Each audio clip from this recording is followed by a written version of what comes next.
agora a realidade que talvez seria que se aproximasse mais a nós. Seria a realidade de um clube americano, seria a realidade da USA Swimming, seria a realidade de como é administrado isso para que os clubes sigam mais ou menos esse processo. Uma das coisas é o que chamado Rose Bowl. Rose Bowl que nós recebemos todos os anos, o atleta paga por ano. No Brasil, quanto custa o cadastro nacional de atleta? Quanto? 130. Nos Estados Unidos custa $60. Todos os anos o atleta paga $60. Antigamente, eu não sei se você lembra disso, mas o cadastro nacional de atletas foi instituído pelo Coraci, assim que ele assumiu a CBDA, e vinha associado ao Sul América Seguros. Você assinava e ganhava um seguro. O seguro foi embora e o dinheiro ficou. Aliás, aumentou. Você quase a mesma coisa que você paga para a CBDA, você paga nos Estados Unidos. Uma das formas, parece que 130, parece que uma verba vai para a federação. Não, na verdade, você não paga para a CBDA, você paga para a sua federação. Mas o dinheiro não é para a CBDA. Acho que o percentual mas é R$50. O que acontece é o seguinte, quando isso começou, foi na década de 80, uma parte era para cobrir o seguro. O seguro acabou e hoje só existe a taxa. Nos Estados Unidos, você paga os $60, você passa a ser membro da USA Swimming e você recebe o Rose Bowl. Todo mundo recebe um seu livrinho de regra. O técnico paga 30 por ano. 30 por ano. Árbitros, 30 por ano. Voluntários também são registrados, 30 por ano. Nesse Rose Bowl, uma das primeiras regras que lá está escrita é a seguinte: membership is not a right, is a privilege. Ou seja, ser membro da USA Swimming não é um direito seu. Você não tem direito de ser membro. É um privilégio que lhe é dado. Isso fecha um bocado de coisas dentro do swimming.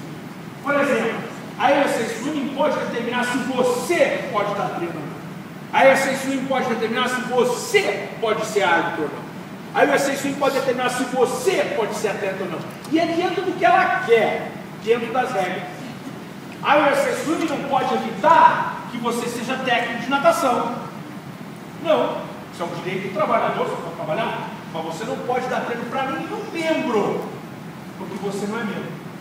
Se você for membro, desculpa, se você não é membro da USA Swimming e você dá treino para atletas que são membros, e houver uma denúncia, esses atletas são expulsos. Então todo técnico ele precisa ser cadastrado, registrado, federado, faz aquele background check, olha o teu passado agora cada vez mais. Então tem todo um controle. E como eu disse, ali uma das primeiras regras, não é um direito, é um privilégio. Por conta de ser um privilégio, você está na mão deles. E eles é que determinam o que pode ser feito e o que não pode ser feito. Dentro da USA Swimming, não existe recrutamento. É terminantemente proibido você chegar para um atleta e dizer: eu quero que você venha nadar comigo.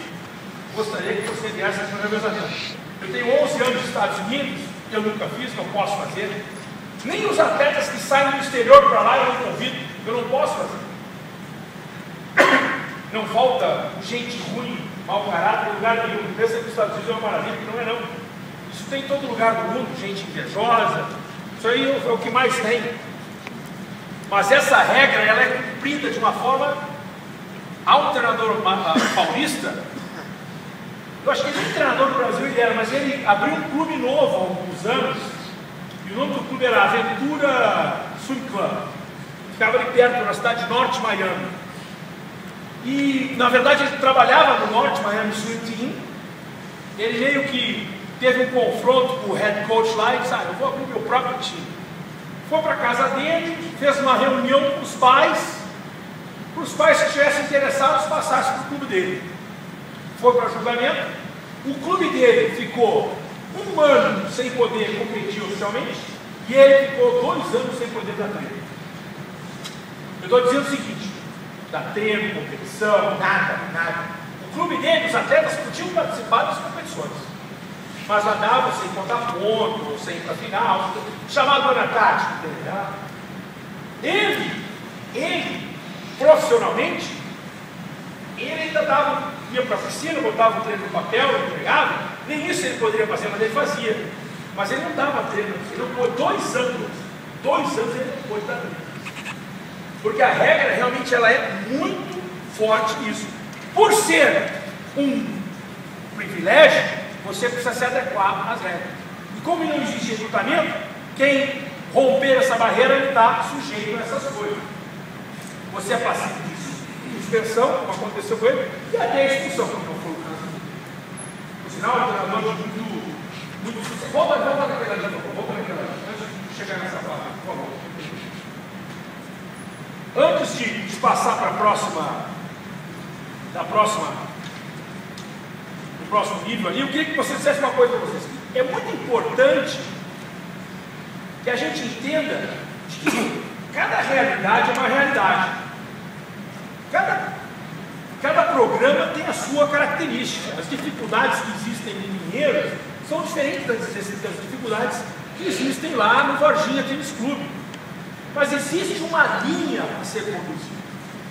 Como eu disse a vocês, não adianta a gente ficar falando mal da CBDA, mal da CBDA, mal da CBDA, porque esse código de ética, que ele não existe, ou essa delineação de limites para o recrutamento, ele seria um elemento que poderia favorecer e contribuir para a relação profissional. Agora, eu acho que nós estamos expostos a esse aumento, esse incremento de conflitos, exatamente porque nós não temos uma linha a ser seguida. Quando o Mirko apresentou a palestra dele, ele disse uma coisa que eu sempre falo, eu achei fenomenal, pensa igualzinho a mim. Ele disse o seguinte: todos esses atletas que ele mostrou ali nas fotos vão passar e nós vamos continuar. E a pura verdade, ele mostrou várias fotos dele como técnico, daqueles ali, eu acho que só os garotos do SESI ainda estão na área, o resto, e a Daniela, e as Bassani, o resto foi embora tudo. E ele continua profissionalmente. Então a concepção de que nós precisamos ter uma linha de trabalho, porque essas são as pessoas que nós vamos dividir os próximos anos de borda de piscina, de viagem, de seleções brasileiras. E é um conceito muito importante. Próximo. Há um detalhe também, isso é a outra teoria, essa não é tão pesada quanto a não é tão pesada quanto a da filha perdida. Essa eu aprendi com o Oswaldo Teles lá no Maranhão. O Oswaldo Teles, uma figura interessante lá no Maranhão, faz um trabalho maravilhoso na Academia Viva Água.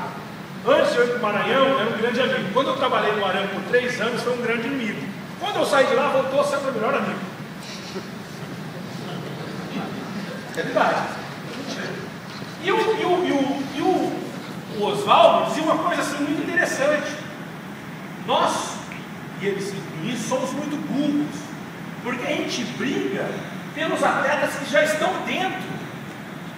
Nós brigamos por esses 10 ou 12 mil atletas que existem na natação brasileira. E existem lá fora 4 ou 5 milhões de possíveis atletas. Então é aquela história de que nós só queremos um brigadeiro. A gente nunca vai atrás da porta. A gente está sempre preocupado em trazer um nadador ou este nadador, enquanto que lá fora existem centenas de dezenas de milhares de possíveis nadadores que poderiam ser inscritos nesse processo.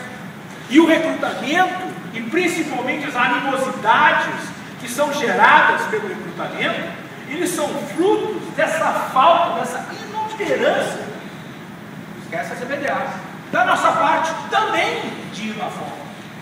E a gente, que está na torta, tem muito mais a ser produzido que a brincadeira. São muito poucos os César Cielo. Tem muito mais grana lá. Tem muito mais realizações para quem vai atrás da torta do que foi para comer um brigadeiro. Isso é simplesmente um erro determinante, porque se assinem cada vez mais os conflitos de recrutamento. Bom nadador aparece todo ano. Bom talento aparece toda hora. A gente precisa ir atrás. Ontem à noite nós estávamos jantando na pizzaria e eu comentava com os atletas, os técnicos estavam lá, Ele diz que a geração masculina, principalmente masculina, categoria 94, 95, 1994, 1995, talvez seja uma das piores gerações da natação brasileira nos últimos 8 anos. Uma das piores gerações da natação brasileira nos últimos anos. Você pode fazer uma pesquisa, olhar os tempos, comparar com os anos anteriores, você vai dizer, poxa, você tem razão, e é verdade. Mas isso não quer dizer nada que daqui a 2, 3 anos essa garotada passe a nadar bem de novo. Ele só tem 14, só tem 15, 16 anos. Então, eu já adorei quando ontem o Tomazini veio aqui na frente e disse, juvenil é uma categoria de base, e tem que ser mesmo. Juvenil é uma categoria de base. O fato de que nós não temos nenhum, 94, 95 hoje, posso dizer que vai ser um nadador de alto nível, hoje você não vai dizer que tem um que não tem. Que o melhor que tem, ele é pequeno. O melhor que tem, ele é pequeno. Que todos os outros nadadores de médio para baixo, daqui a 2, 3 anos, isso pode ser outra coisa, são nadadores que estão em desenvolvimento.